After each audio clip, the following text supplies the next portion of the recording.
Oke, karena sudah 10 menit, kita mulai aja pertemuan hari ini. Assalamualaikum warahmatullahi wabarakatuh. Waalaikumsalam. Waalaikumsalam warahmatullahi wabarakatuh. Warahmatullahi. Oke, hari ini kita kuliahnya lewat Hangout Meet ya. Setelah sebelumnya sudah coba pakai YouTube, sudah coba pakai WhatsApp Group. Nah, kita coba pakai Hangout Meet untuk kali ini.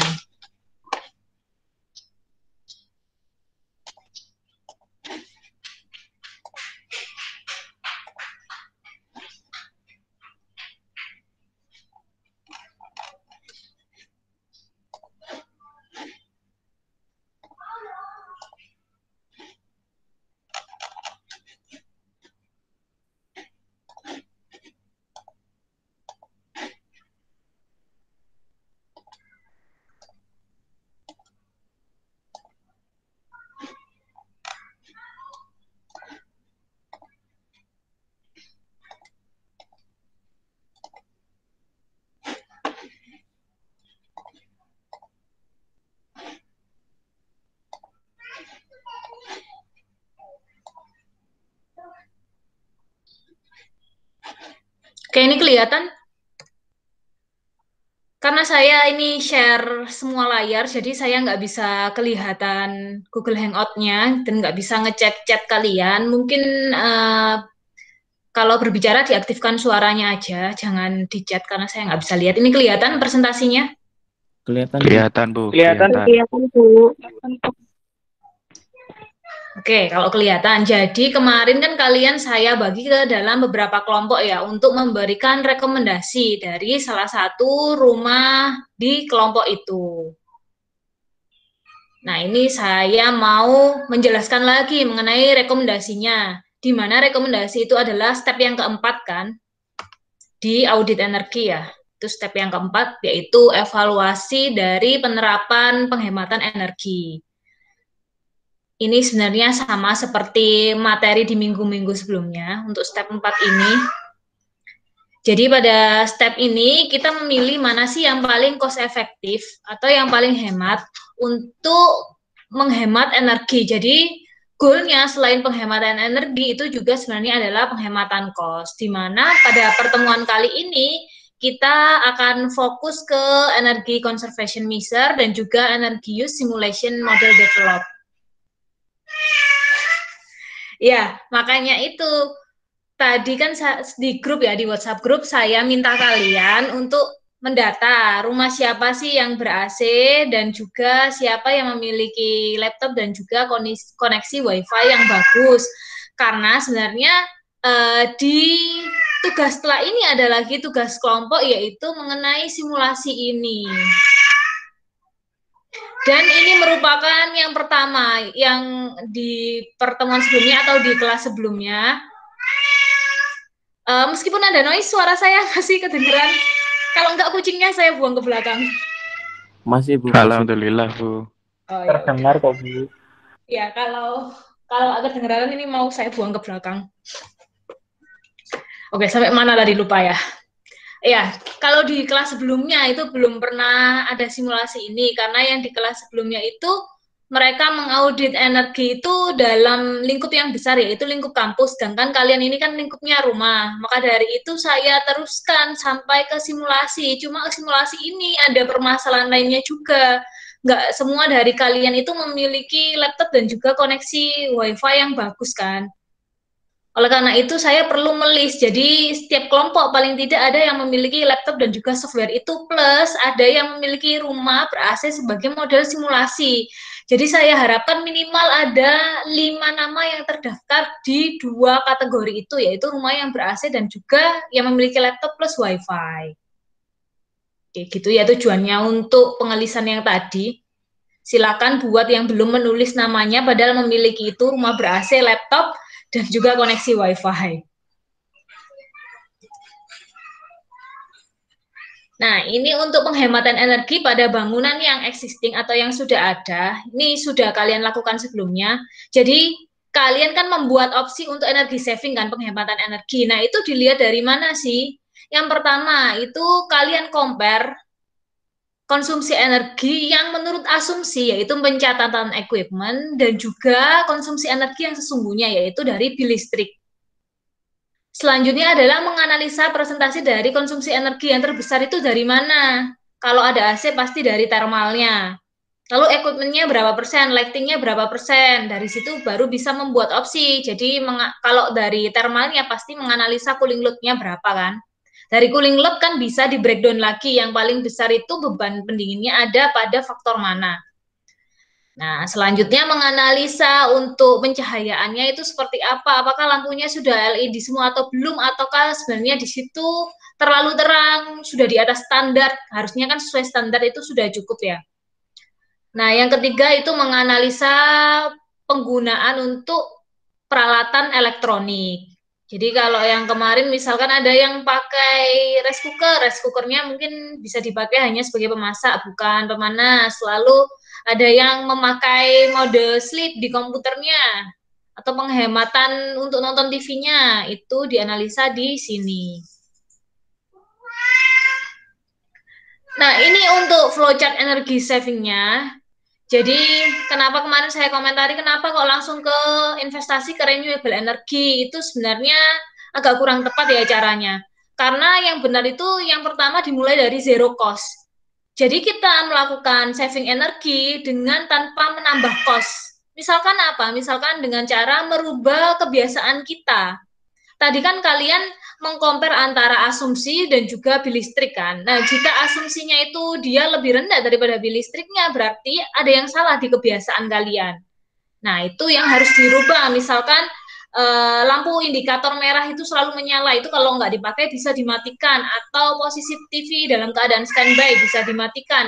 Atau TV menyala tapi nggak ada yang lihat, TV-nya lihat orang, itu kan juga behavior atau kebiasaan yang salah, dan itu bisa dirubah.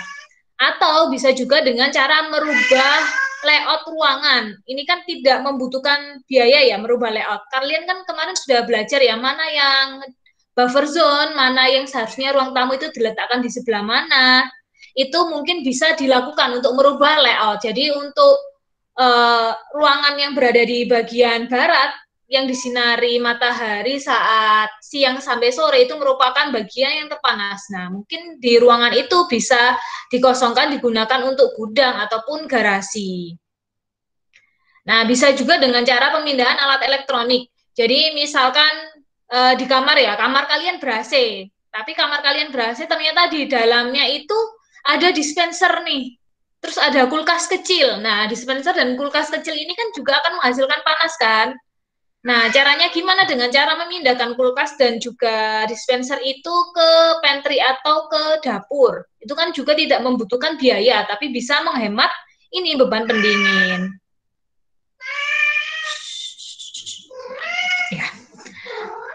Nah, selanjutnya setelah zero cost, kalian lihat ke kemungkinan penghematan berikutnya, yaitu yang low cost. Dengan cara apa? Menambah insulasi, lalu ventilasi, menambah kaca film, lalu mengganti lampu. Itu kan low cost ya. Selanjutnya ke apa? Ke yang high cost. Ke yang high cost itu adalah perubahan pada building envelope atau selubung luar bangunan. Karena kan beban pendingin itu paling besar sebenarnya itu berasal dari building envelope atau bagian luar ruangan yang dia bersinggungan langsung dengan radiasi matahari.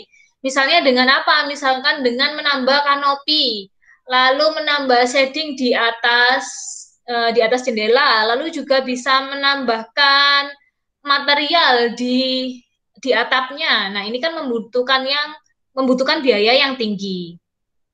Nah, kalau itu sudah dilakukan semua sudah dihemat, baru ke step yang terakhir, yaitu investasi di renewable energy. Seperti itu. Jadi step ini harus kalian gunakan secara runtut. Dimana sebelumnya ini kan di sini kalian sudah punya opsi-opsi banyak ya. Opsi-opsi itu ditata dalam flowchart seperti ini, mulai dari yang zero cost itu yang paling diutamakan, lalu yang paling terakhir adalah investasi di renewable energy. Sampai sini ada pertanyaan?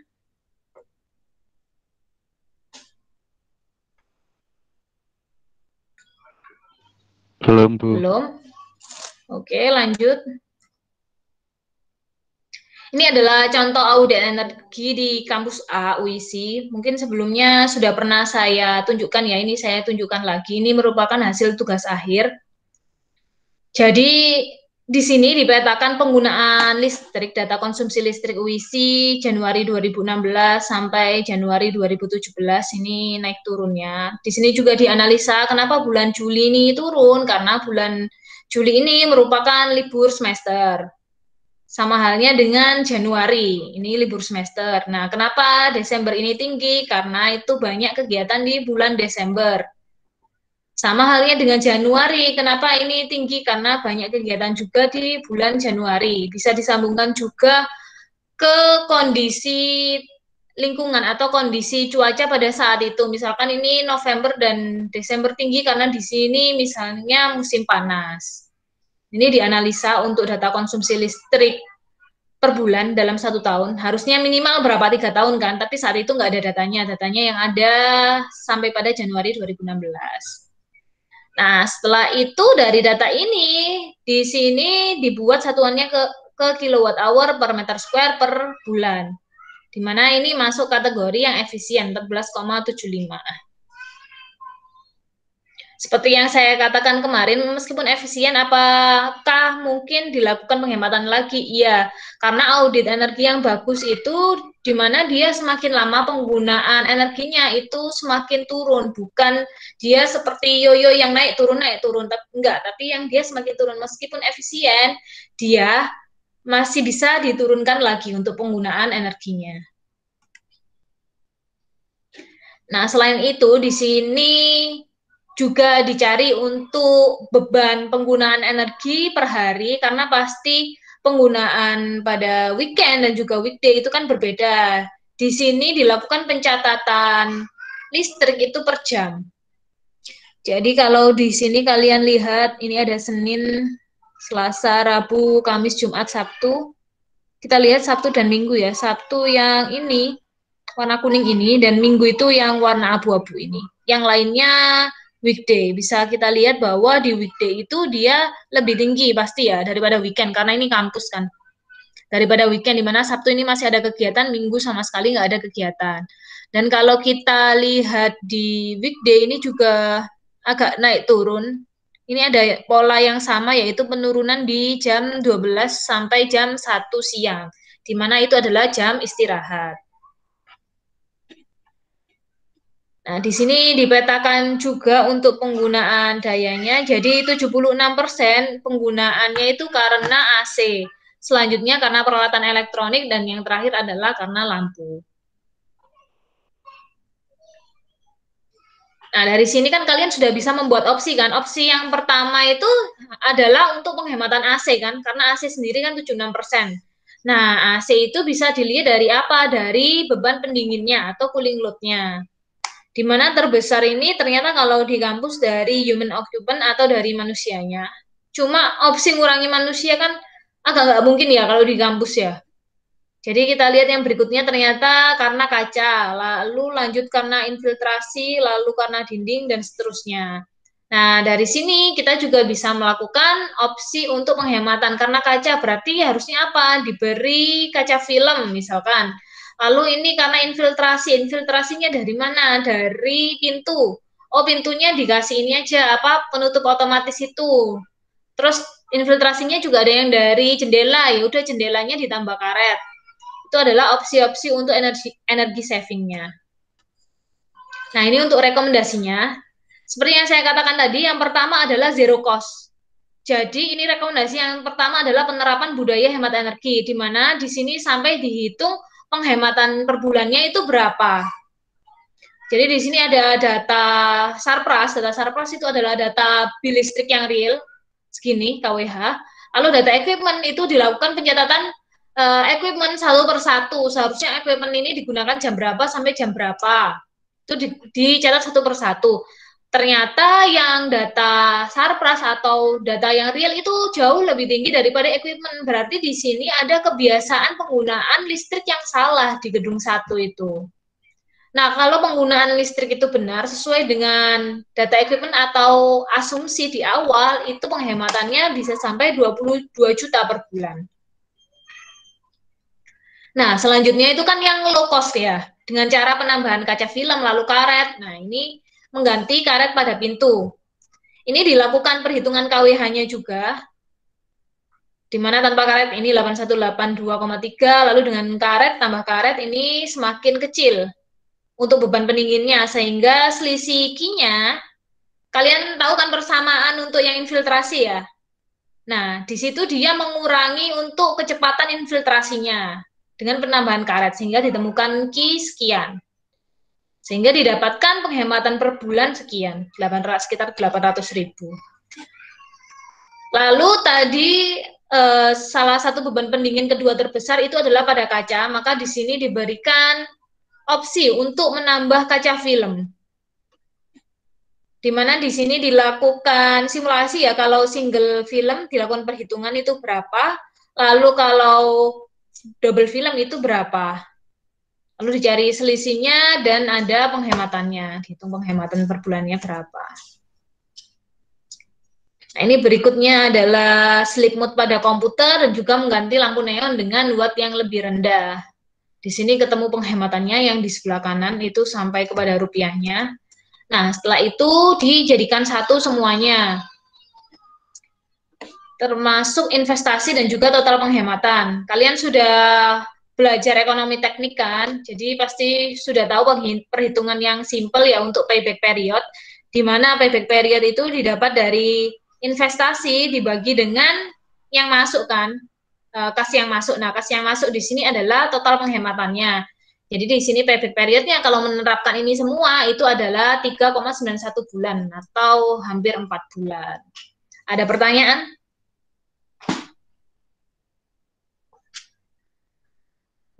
Ada yang masih bingung?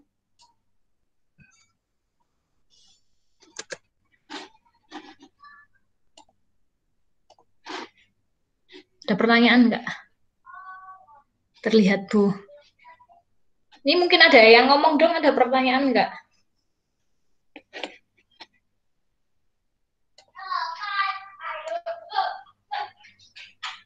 Saya, Bu. Ya. Boleh. Kan tadi Bu Elita bilang kalau misalnya zero cost dulu untuk penghematan. Sedangkan kalau misalnya pengubahan tata letak itu kan juga membutuhkan biaya. Itu bagaimana ya, Bu? Apa ada budgetnya tersendiri atau bagaimana? Masih. Kalau mindahinnya manggil tukang, ya tentu ada biayanya. Sama halnya seperti yang ini kan, lebar kaca ini kan harusnya ada tukangnya, cuma ini nggak dihiraukan. Tapi kan pasti kalau memindahkan itu, kosnya itu bakal lebih rendah daripada kalau kita menambahkan sesuatu atau membangun sesuatu. Memindahkan di sini ya memindahkan yang gampang-gampang aja, seperti tadi misalkan dispensernya diletakkan di ruang ber-AC kan salah, harusnya diletakkan di ruang yang non ber-AC supaya nggak menambah beban pendingin. Itu kan tindakan gitu aja kan nggak pakai kos. Ataupun kalau yang tadi misalkan di situ ruang kamarnya itu berada di buffer zone, berarti kan perlu dipikirkan ini dipindahnya itu di mana. Buffer zone itu tadinya di sebelah barat ya. Nah, kalau memindahkan itu kan nggak ada kosnya daripada harus menambah kaca film ataupun menambah kanopi dan sebagainya. Gitu. Ada pertanyaan lagi? Masih. Oke. Nggak ada? Kita lanjut.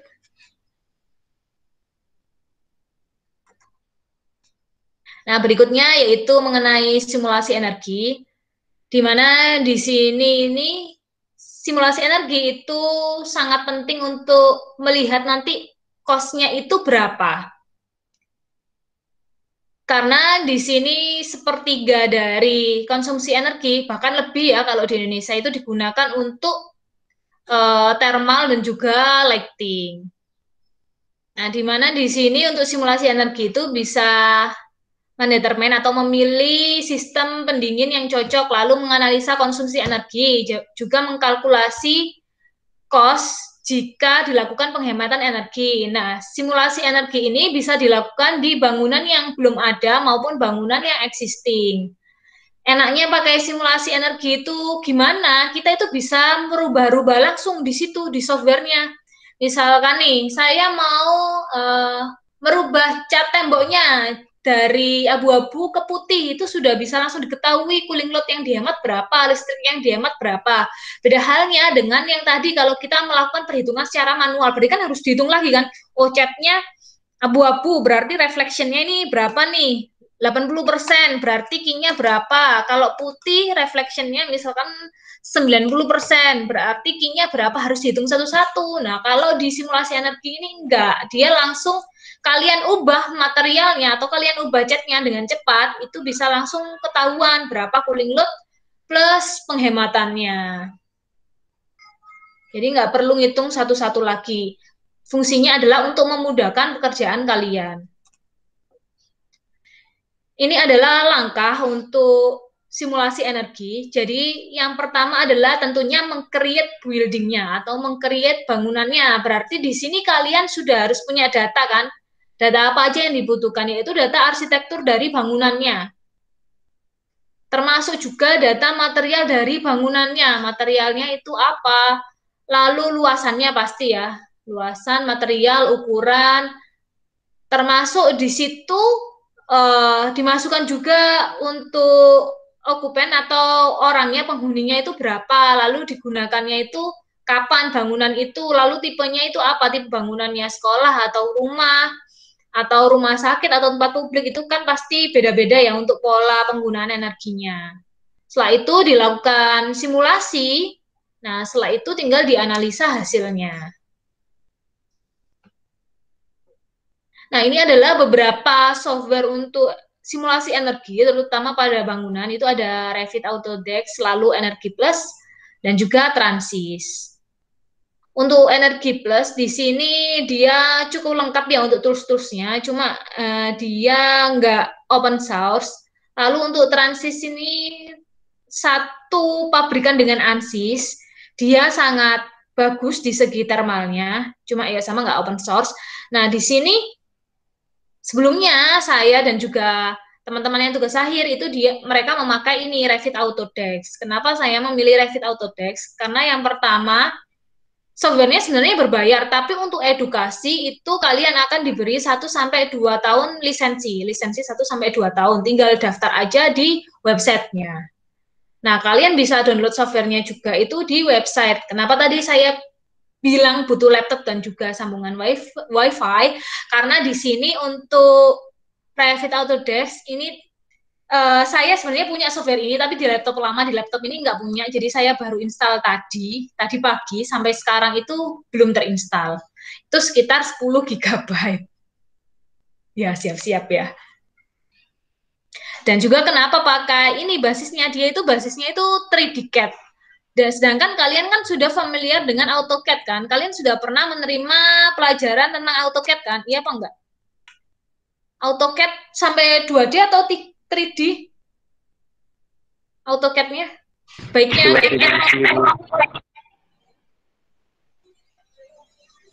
2D, Bu. 2D. Yang Tekin sampai mana? 2D atau 3D?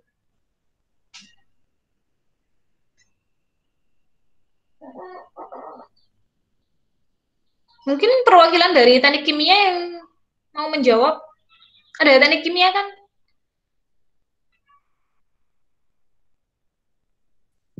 Ada, Bu. Iya, sampai pada apa? Untuk AutoCAD-nya, Bu. Kalau AutoCAD-nya itu kita jarang, Bu, mempelajari aplikasi-aplikasi gitu. Kita lebih ke aplikasi ANSYS sama HASIS. Oh, ANSYS sama HASIS sama kan 3D. Oh, ya, kayak gitu. Tapi bukan AutoCAD. Iya. Ya, sebenarnya basisnya sama ya 3D.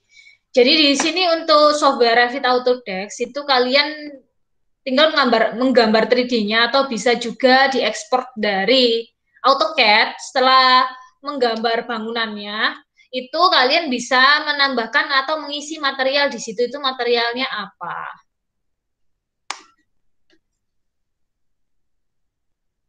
Oke, ini contoh tugas akhir mengenai simulasi energi sama bangunannya seperti yang tadi, cuma yang tadi kan nggak pakai simulasi, kalau yang ini menggunakan simulasi. Oleh karena itu dibutuhkan detail untuk material penyusun bangunannya. Meskipun dia nggak bisa sama persis gitu kan kita nggak tahu ukuran cat tembok itu berapa milimeter, tapi paling nggak itu dipilih material yang mirip.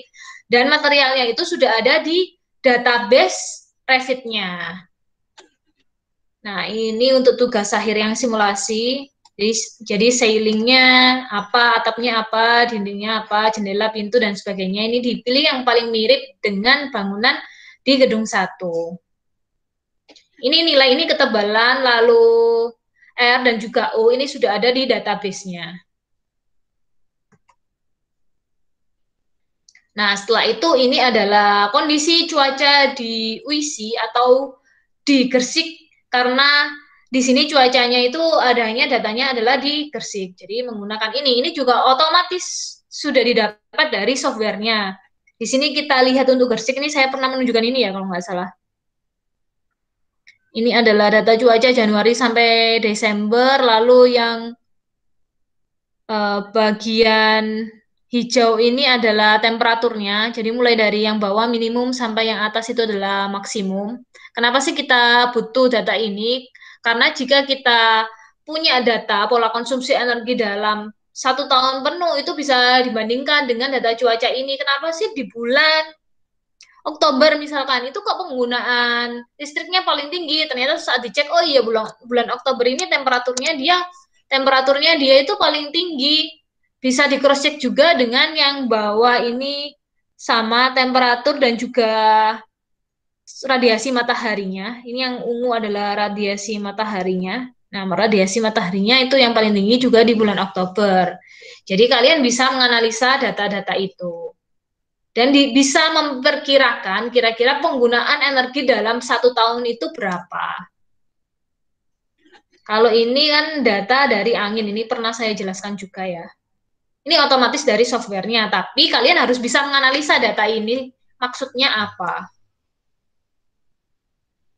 Nah, ini adalah simulasi bangunannya untuk gedung 1, ini tampak samping-samping semua ya, makanya gepeng.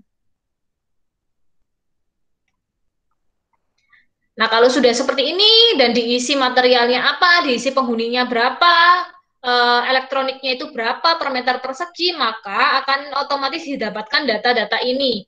Yang pertama adalah data cooling load. Kalian nggak perlu menghitung beban pendingin itu berapa, tapi langsung muncul data cooling load seperti ini. Udah langsung muncul otomatis. Mulai dari yang pink itu karena equipment, lalu yang hijau itu karena lampu, yang kuning itu karena penghuninya, lalu yang warna hijau itu karena lingkungan di sekitarnya, dan seterusnya. Ini sudah otomatis muncul dari softwarenya, dan kalian harus bisa menganalisa ini maksudnya apa. Ternyata terbesar itu dari warna kuning, dari occupant-nya, dari manusianya. Ini sebenarnya datanya kan sama seperti yang tadi ya, yang nggak pakai simulasi, yang perhitungan manual. Itu kan terbesar memang dari orangnya kan ya. Lalu yang kedua kan dari jendela. Nah, kalau yang ini dari jendela itu ada ini window solar dan juga window konduktif yang warna merah tua dan juga merah. Selanjutnya yang terbesar kedua sebenarnya ini dari lingkungan sekitar. Ini harus bisa menganalisa untuk beban pendinginnya. Dan otomatis muncul dari software. Dan juga yang bawah ini juga otomatis muncul dari softwarenya. Yang terbesar ternyata berasal dari ini, HVAC atau di sini adalah pendingin. Selanjutnya lighting dan juga sisanya adalah equipment. Ini agak berbeda dengan yang tadi ya. Kalau yang tadi kan hampir 75% itu dia berasal dari beban pendingin. Lalu sisanya equipment dan juga lighting. Karena di sini di software ini itu lighting-nya itu dianggap dalam kondisi yang standar. Sedangkan kalian tahu kalau dari tugas akhir sebelumnya ya dan juga tugas besar sebelumnya itu sebenarnya untuk kenyamanan pencahayaan di UISI itu semuanya dalam kondisi di bawah standar. Makanya itu kenapa untuk konsumsi energi di pencahayaan itu sangat rendah kalau dihitung secara manual. Kalau ini karena dari software, maka otomatis dia distandarkan untuk lighting dan juga equipment-nya. Nah, ini adalah skenario penghematannya. Jadi di situ ada beberapa pilihan dan kita bisa mendetailkan sampai pada jenis dari kacanya itu apa. Lalu konstruksi dindingnya itu jenisnya yang apa. Lighting efisiensi, lalu kalau pakai daylighting, mengoptimasi daylighting pencahayaan siang hari dan juga membuat occupancy control, maksudnya kalau ada orang itu lampunya nyala, kalau nggak ada lampunya mati, itu penghematannya berapa, dan sampai juga pada pemasangan PV itu dia penghematannya berapa. Ini semua didapatkan dari hasil simulasi. Oke, saya tunjukkan simulasi yang lainnya. Ini untuk simulasi yang kondisi existing ya. Ini untuk simulasi kondisi yang baru atau belum ada bangunannya.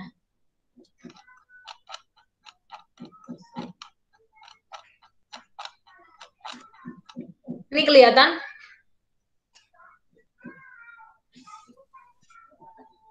Kelihatan nggak? Kelihatan, Bu. Kelihatan, Bu. Oke, jadi tugas akhir ini dikerjakan pada tahun 2016 dan saat itu tuh kampus B, terutama yang Kolmil itu belum dibangun.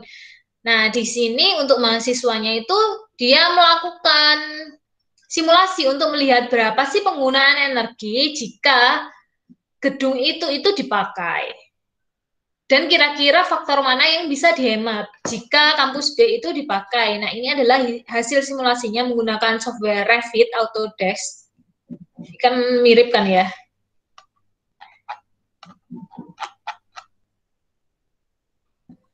Nah, sama Iya, Bu. seperti Mirip, Bu. ya, sama seperti yang tadi, di sini memasukkan jumlah penghuninya itu berapa, lalu kira-kira penggunaan elektroniknya itu berapa, dan juga material bangunannya, lalu kira-kira instalasi AC-nya itu jenisnya yang apa, dan juga lighting-nya itu seperti apa.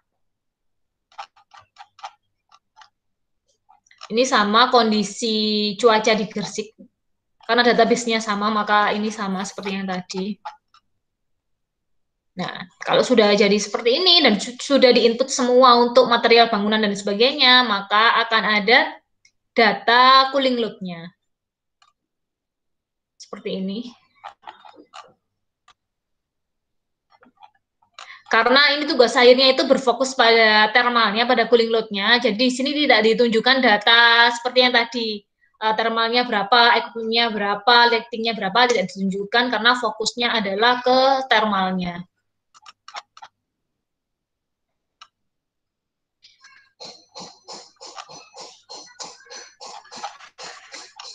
Ini dia memvalidasi, karena kalau pakai software itu kan harusnya divalidasi ya.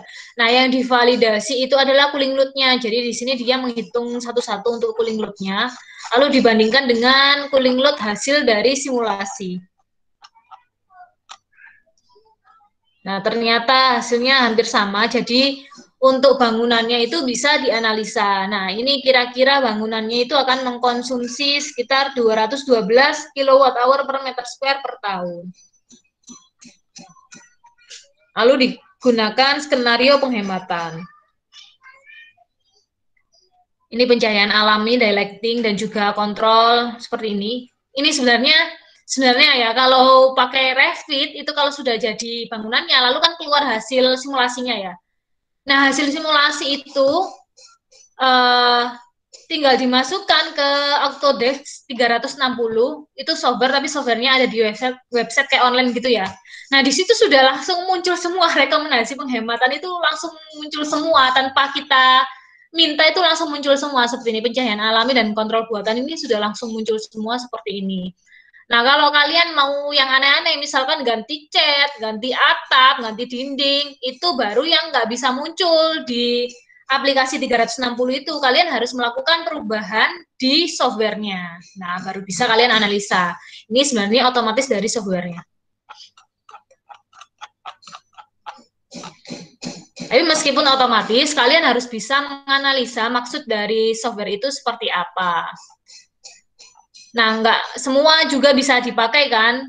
Kita harus memilih juga yang paling hemat itu kira-kira yang mana. Oh, yang paling hemat itu yang ini. Ini adalah shading atau peneduh jendela, di mana ketinggiannya itu harusnya 2/3 ketinggian dari jendela. Nah, semua penghematan energi yang mungkin itu ditotal semua, sehingga bisa dibandingkan. Ini adalah standar Indonesia 235.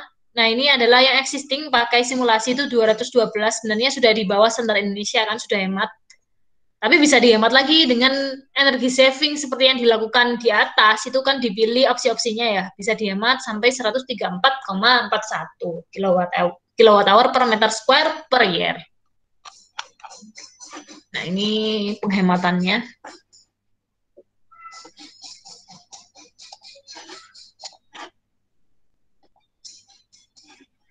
Oke, ini adalah link untuk mendownload softwarenya.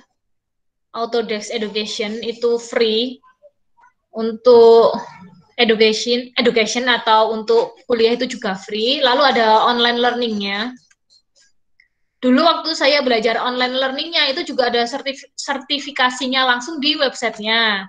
Dulu saya sempat sertifikasi, tapi saat tadi saya cek lagi itu sudah nggak ada sertifikasi, tapi ada ini online learningnya dan sertifikasinya itu dilakukan terpisah. Nah, kalau kalian mau ambil sertifikasinya itu bisa juga, itu di ITS itu ada sertifikasi Revit juga. Ini saya tunjukkan online learningnya. Nah, ini adalah online learningnya. Jadi kalian belajar yang fundamental dulu, fundamental ini untuk menggambar bangunannya dulu ya. Nah, ini ada waktunya sekitar 4 jam, lalu setelah itu lanjut ke berikutnya, ini juga ada estimasi waktunya. Kalian ambil yang beginner dulu. Selanjutnya bisa lanjut ke intermediate, atau kalau mau sertifikasi di sini ada preparation-nya itu seperti apa.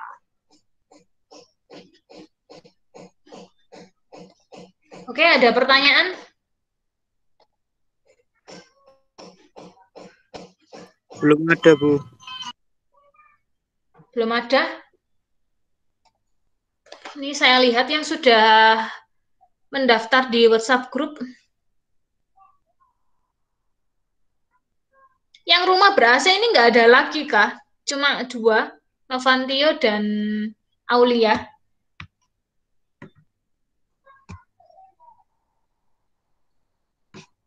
Nggak ada, Bu. Rata-rata pakai kipas dinding itu, Bu. Sama kipas duduk. Atau rumah saudaranya. Paling Nggak ada, ini Bu. mau Masih saya desa, bagi Bu. ke 5 kelompok. Jadi satu kelompok itu harus ada model rumahnya yang ber-AC. Dan di kelompok itu harus ada yang memiliki laptop plus software. Gimana kalau saya bagi 5 kelompok, kira-kira bisa mengusahakan nggak dapat rumah yang ber-AC? Oke, nambah lagi kurang 2.